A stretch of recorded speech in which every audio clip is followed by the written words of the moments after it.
got something new in the mail.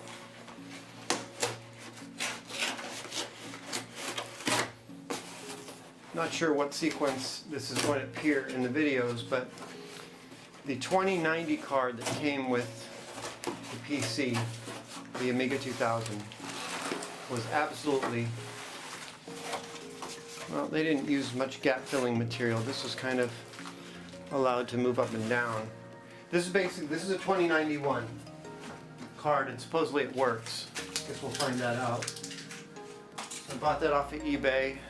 I made an offer, the guy made a counter offer, and I accepted it.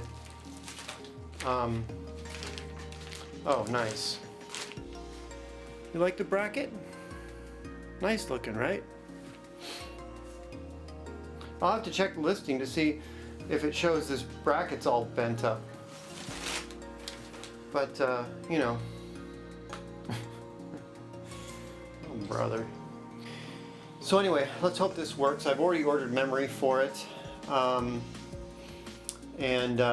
probably just plug the Scuzzy, this 21 megabytes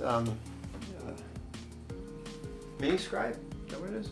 Yeah, mini scribe on there and see if I can get it to work. Just to see if the drive works, you know. All I have for Scuzzy wise is that and the Scuzzy to SD, but the Scuzzy to SD working on one of these is a breeze. Okay, well, I'm going to go plug everything in and test this out and see what we got.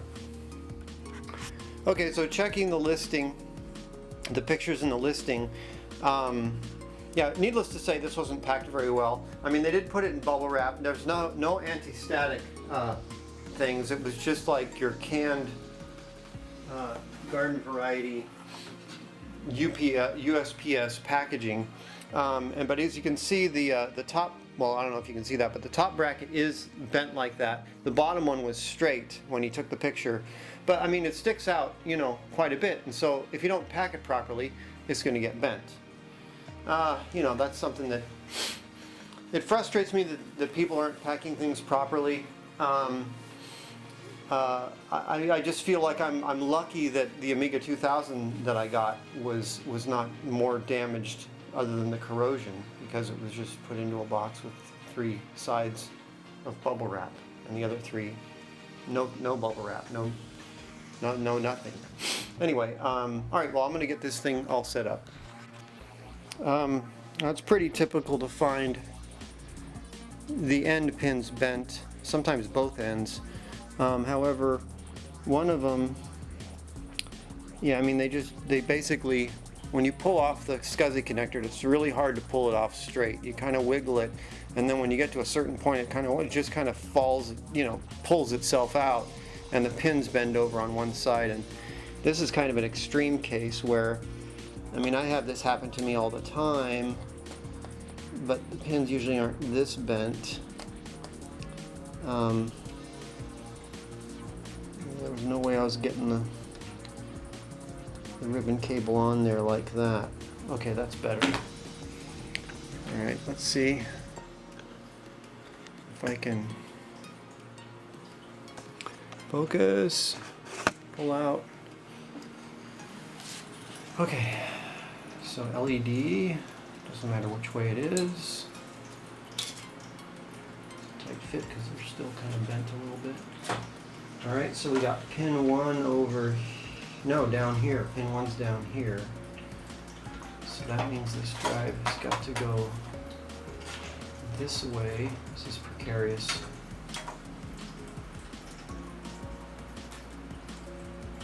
So let's give this a try. Load up our 2091 utility.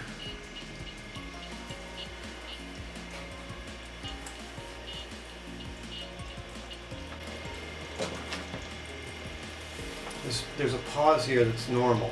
It seems to do that every time. I think it's detecting disks or something. And if anything is set up, it's going to appear on the workbench. Because we're loading off of a disk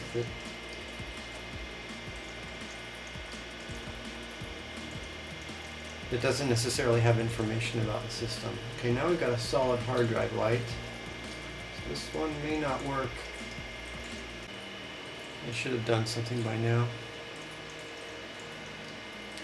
Oh, I think that hard drive might be dead. Let's try the Scuzzy to SD. Let's see what I'm doing here. Attempting to unplug. Oh, it's a tight fit. I don't want it to go slamming. Ah, there we go. Yeah, man. Maybe that thing doesn't work.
I was able to install a hard drive on it, actually a Scuzzy to SD, and had no problems getting it booting off the floppy and setting it up and getting it partitioned and formatted and everything, and it was good to go.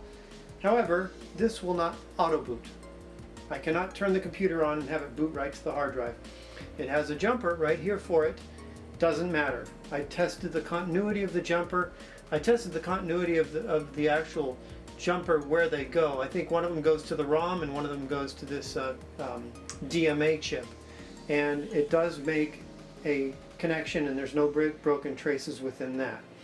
And these, by the way, are replacement ROMs. They're 7.0 ROMs, so it's not the ROMs either. I tried the original ROMs, the 6.6 that it came with, 6.1 maybe? 6.1 that it came with, as well as 7.0. No go. This thing works fine, except it won't auto boot. So that seems to be a unique problem. I can't seem to find any sources of information for that. So then what I did is, see which one this is.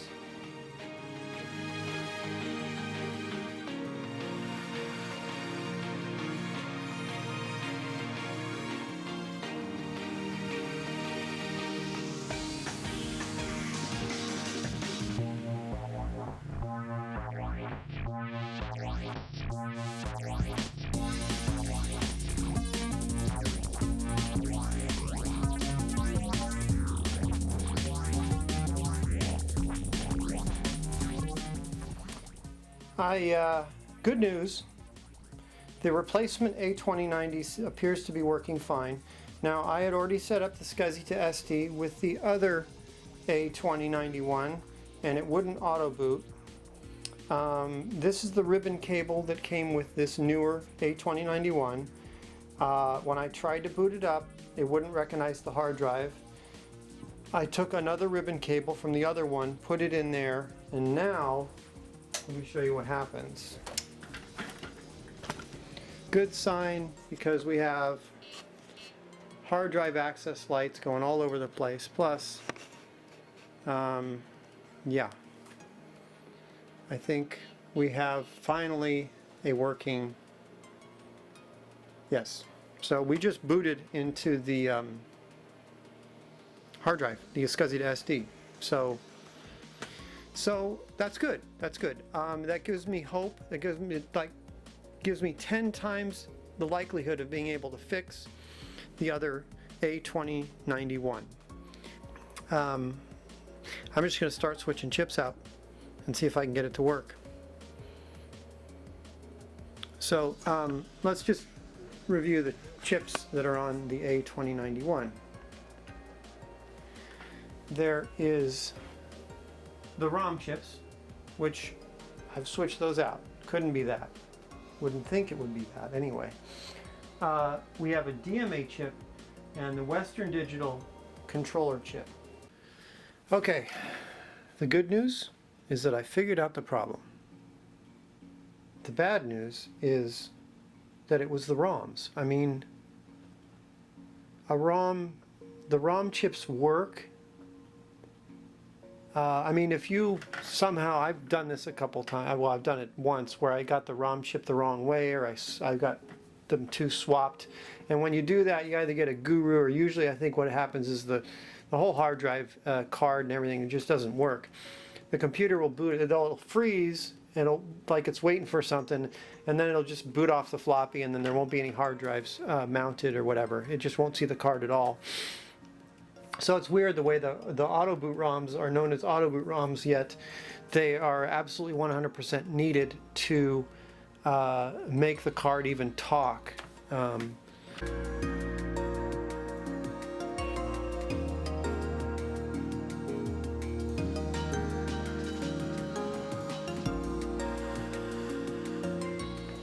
Hey, I decided to add this clip at the appropriate point in my video because I made a statement that was 100% incorrect, and that's the fact that the A2091 will boot without its ROMs inserted. It won't boot if the ROMs are inserted incorrectly, like swapped or turned around the wrong way.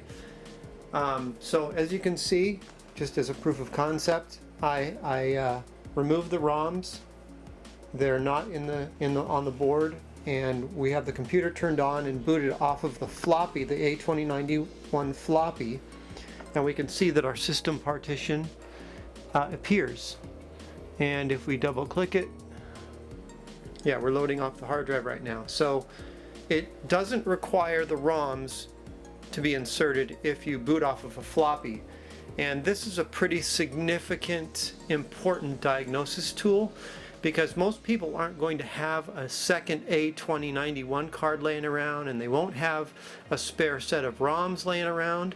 But if the card is dead or malfunctioning in some way, and you remove the ROMs and boot from the A2091 setup disk, and you should be able to set up the hard drive, see it, and whatnot. And this means that you don't have to have a spare set of ROMs to switch out. You can boot without the ROMs in there and determine if the ROMs are actually the problem, the thing that's making the hard drive controller not work. So anyway, the second card, obviously it worked, and it had 6.6 ROMs in it, and those worked. And I switched out all the other chips that I could, well, really just these two, and then I said, well, it can't be the ROMs, it can't be the ROMs, it can't be the ROMs. I was getting kind of desperate, like, why is this working, this one working, and this one isn't? I checked, there's a pull-up resistor pack right here that does a pull-up resistor on the lead that goes to the auto boot switch, or the auto boot jumper. I checked that looked good. I checked the source of the pull-up, the plus 5 volts, to make sure it was getting over there. It's over here, like on pin 8 or something, 6 I think. It's making continuity all the way over to the jumper. So I was just pulling my hair out, and I said, well, all right, let me just try the ROMs. I tried the ROMs, and bam, there it is. Like, okay, so the non-functioning card came with 6.1 ROMs, and they do not auto boot for whatever. 6.1 ROMs do auto boot normally. There's something wrong with them. And then we have the ones that actually do work, which are 6.6 ROMs. They're labeled 1991, so you know they're original to that. The 6.0 or 6.1s, do they have 1990? So they're a year older. I mean, come on. And then I burned some 7.0 ROMs as a test, and those behave exactly the same as the 6.1s. They also don't auto boot. So I don't know if I'm doing something wrong. I haven't burned a lot of chips in my day. I usually have success with them. I have one of the, Wilhelm type GQ 4x4. This thing works pretty good, especially if you hook external power to it, because some of these old chips need 21 volts, and that ain't coming out of your USB port, I guarantee you. So, you know, I guess what I'm going to do is order some, people sell the ROMs, the boot ROMs for the 2091/A590. I actually have bought some before for the A590, so I'll just order some of those and have the card work.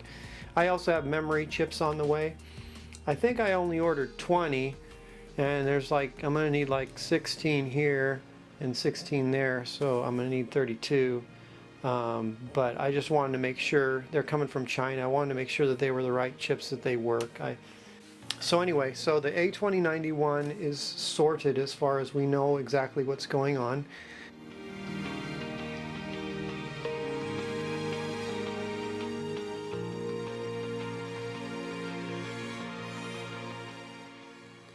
Okay, so a couple things we want to make sure of before we insert the hard drive into this card and before we insert it into the Amiga.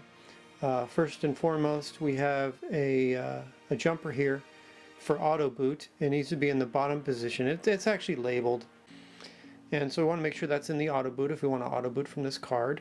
And then up here we have a memory switch, and that is going to be in a different position depending on how much memory you have. So I have 0 memory, so I'm in the 0 position, which is in the bottom position there. And then we have some option jumpers here, JP5, but I don't think anybody's ever going to need to have those enabled, so they're all disabled. There's no jumper between those. And then the only other thing, oh yes, and then of course the Scuzzy light connector, which is center positive. The center lead, the center pin is positive, and that's pretty convenient because the wire coming off of the Amiga hard drive LED is a 3 position, and the positive is in the middle, so you could put it in either way. You can't get it wrong, and it'll work. So on to the Scuzzy connector. The Scuzzy connector, you need to absolutely make sure it's not a keyed connector, so you need to make sure that you put the red marking on the cable where it says 1. Now the thing that tripped me up a couple times is that it actually says 1 here, and then it also says 1 down here. So, but this is actually the one that it indicates where pin 1 is on this connector. So just make sure that your ribbon cable goes with the red part down here, like that. People have said that you should not use the connector. It takes power from the bus, the Zorro 2 bus of the motherboard.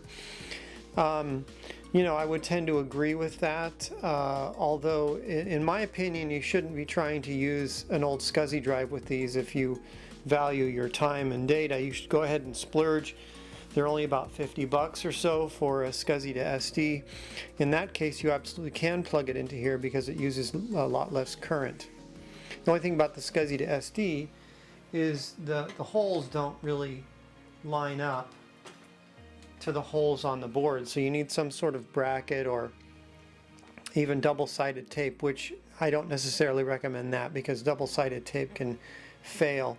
But anyway, that's all you need to do. Make sure your pin 1 is the red on the ribbon cable, the red side. There's a red stripe on one side. Sorry for the background noise. I'm 3D printing a bracket for the Scuzzy to SD to fit on this, and I got a package straight from China. It's going to help us out a little bit. We got 20 256 by 4 memory chips.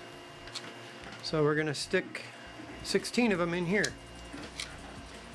They only let me order them in packs of 10, so, and I didn't want to order more than I needed in case there was a problem with the chips. I hear that it's hard to get good chips, and if all of these are good, then I'll order, you know, another batch.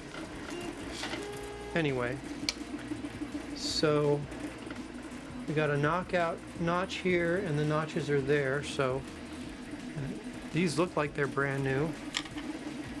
You can always tell because the pins are still spread out. So obviously you want to put them on a flat surface and just bend all the pins inward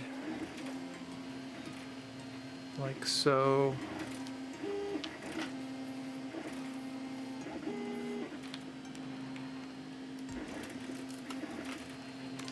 Okie dokie.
Okay, so I've got one of these brackets printed out. And again, I made one of these for an A590. I originally made the design for an A590, but it seems to work here as well. You know, hard drives are the same size, and so is the Scuzzy2SD, so anyway, everything should line up. It does place it quite close to the connector. However, I'm pretty sure at the time when I designed this bracket, I designed it to place this connector exactly where a normal Scuzzy hard drive connector would be, just in case that becomes a factor for some reason. I think in the A590 the cable was super short, and it was a worthwhile endeavor to put it as close as I can. This one is not a big deal. You can just have the cable come like this, and then you can, well, yeah, and then you'll be able to squish it down like that. No big deal. So let's try to fit this on here. Let me get a couple screws.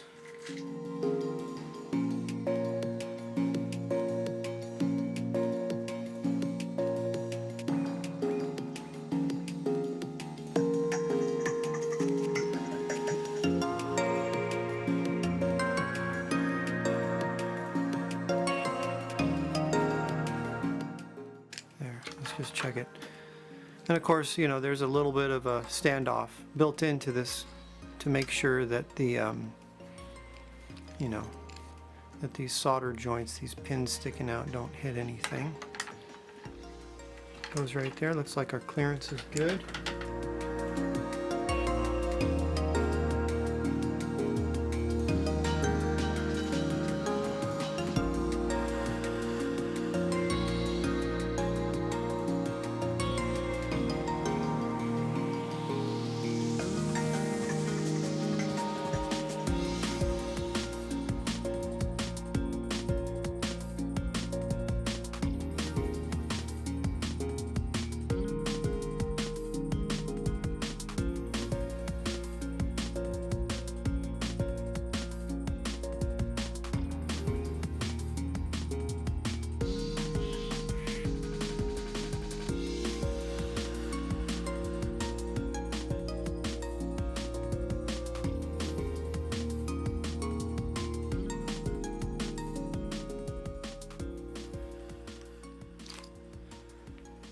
Yeah, these things are so wishy-washy in here. It's pretty typical. The male plugs, you have to wiggle the wires around until you get a proper seat, and then there we go.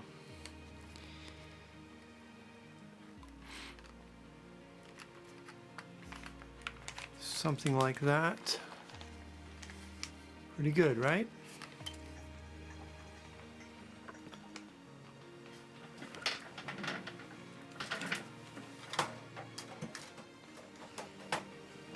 Oh, it's nice not having to worry about these cables too much. Every time I was taking these cards in and out, I was having to move the cables around and Make sure the Scuzzy SD wasn't touching something bad.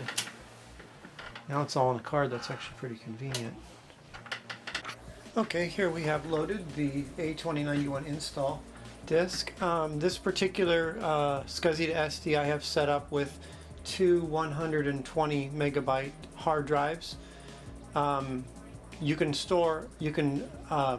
configure up to 4 separate hard drive entities on one Scuzzy SD, which is nice. And then from there you can take those using Workbench, hard drive toolbox, and make partitions within that. But these are actually two separate, so I'm going to get a DH0 and a DH1 out of the deal. So the one thing you do not want to do is you do not want to use prep hard drive. I believe, if I'm not mistaken, it does a low-level format. In fact, let's see. I think let's you escape out of it. Yeah, low-level format. So you do not want to do a low-level format or a long, standard format. You want to only do a quick format of a hard drive. So no worries, because HD Toolbox is an easy software to use.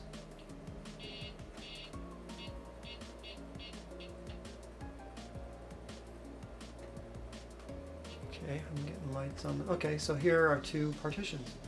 So the only thing we can click, the only thing that's not ghosted, is the change drive type, because the status is unknown. It doesn't know what kind of drive type they are. So we're going to go in here, and then we're going to go into define new. There's only 2 default drive types put in there, and basically at this point we're wanting to set the geometry of the drive. And the thing about flash memory, if I mentioned in the other videos, that they don't have regular geometry. They're a SD card. There's no heads on an SD card, for example. There's possibly tracks, I don't know, but anyway, these numbers are arbitrary as long as they add up together to get you the 120 megs that this one is. So what's nice about this is Code Source, the people who made the Scuzzy SD, they quite probably program something into their system so that it can be read from hard drive toolbox, because it certainly does work when you read from it. It doesn't give you the track sign. That's fine, assuming 68, because look what happens. It comes up with the correct size. And look, here's Code Source, Scuzzy SD. So that information is grabbed from, that actually is information that you can change in the Scuzzy SD utility. These are the default settings, but there's like a manufacturer and a device name, and you can actually have this be something else by typing it into the Scuzzy SD utility when you set up the Scuzzy SD on your PC. Anyway, so this is all good, so we're going to hit OK. Now, if we had 2 different size drives, we would have to do this twice. We would have to read it twice. But as it turns out, they're both set up. We're only going to do. We're only going to do. We're only going to do one of these. You got to select it, then you got to hit OK. We're not going to worry about the second one. It's not essential. Okay, so we're going to go ahead and save changes. Alright, so now we have this set up, and we want to partition it. And by default, if I'm not mistaken, memory serves, hard drive toolbox always splits it in half. That might not be the case for smaller drives, but it certainly did it on this one. So we want to, this is weird, yeah. So solid white means the selected partition. Hatched white, gray or whatever would be the one that is there, but it's not selected, and then unused is blue. And so we have to delete this one. I'm going to go ahead and make this whole partition the size of the entire drive. So I'm going to delete that partition, and then we have some unpartitioned space here, and then from there we can slide this over all the way to the top and make it that way. And then I'll just click Advanced Options to show you, but you usually don't need to worry about this stuff. If you set up the second drive or second partition, if you click the other one, you want to make it a different partition device name. Sometimes when you're doing two drives, I think when you're doing two drives, like if I go back to the previous screen, select the other one and go into it, it's going to try to name it DH0 as well. You want to definitely avoid that. But anyway, so all this stuff is good. We want it bootable and fast file system, okay. So then we can save the changes to the drive again. Yeah, well, there wasn't any data in there actually. Okay, so we can go ahead and exit. Right, of course a reboot's required. Oh, and it reboots itself, that's convenient. Now, so the drive is now there and visible to Workbench, but it doesn't have anything on it. So from this point,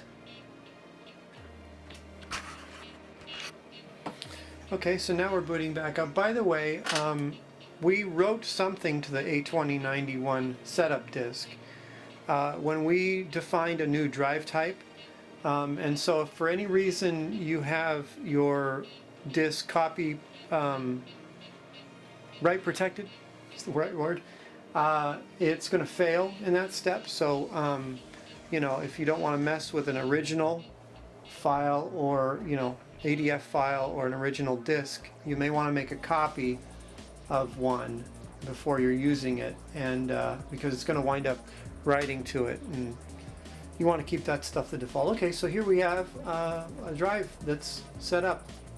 So as stated in my previous video about the A2090a, you absolutely do not want to use any of the built-in or graphical icon format utilities, because they will do a long format, and that's completely unnecessary on an SD card. So all we need to do is open up a shell,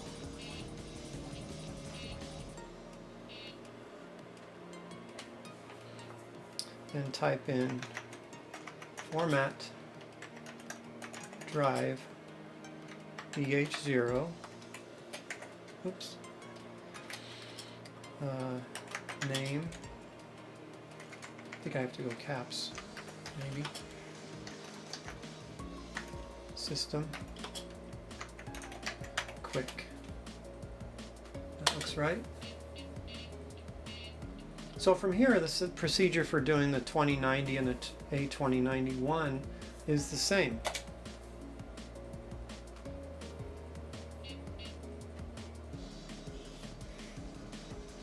Okay.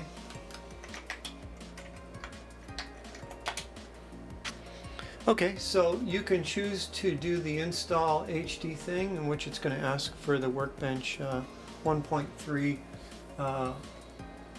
Workbench disk and extras disk, or you can simply take any floppy that is a bootable floppy that's a regular Workbench disk, not like a game or something like that, and copy the whole entire contents to the hard drive.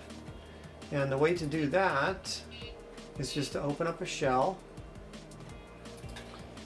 and go copy. In this case, I have my disk in DF0 or DF1, DF1 to DH0, all clone. Okay, so this is going to go through a procedure of copying everything that's on DF1 to the hard drive.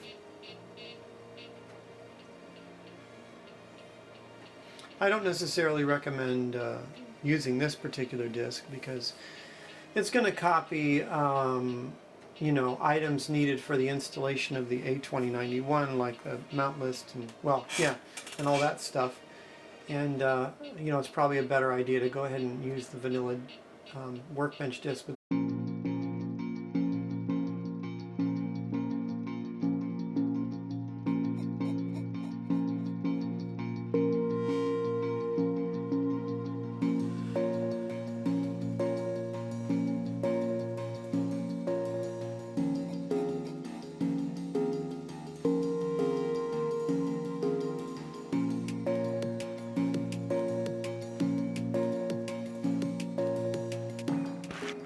Okay, So what's left to do besides a reboot? Well, we eject our disk.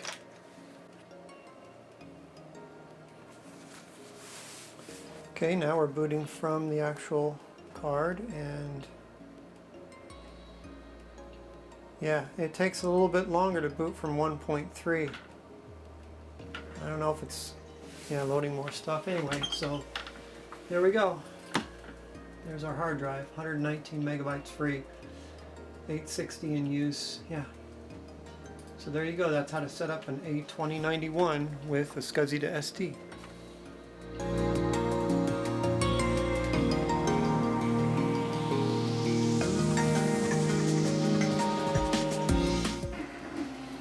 Okay, let's just, I've got some utilities on this to test the memory. As we can see, we already have the 2 megs listed up here on the menu bar. Let's see what system info has to say about it.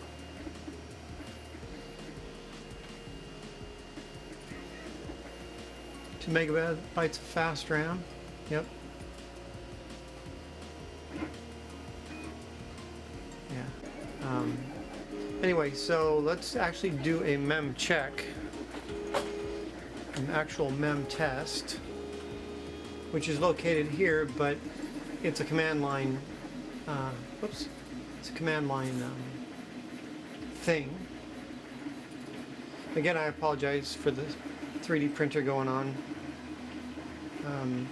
Let's see, DF1, CD Mem check, Mem check.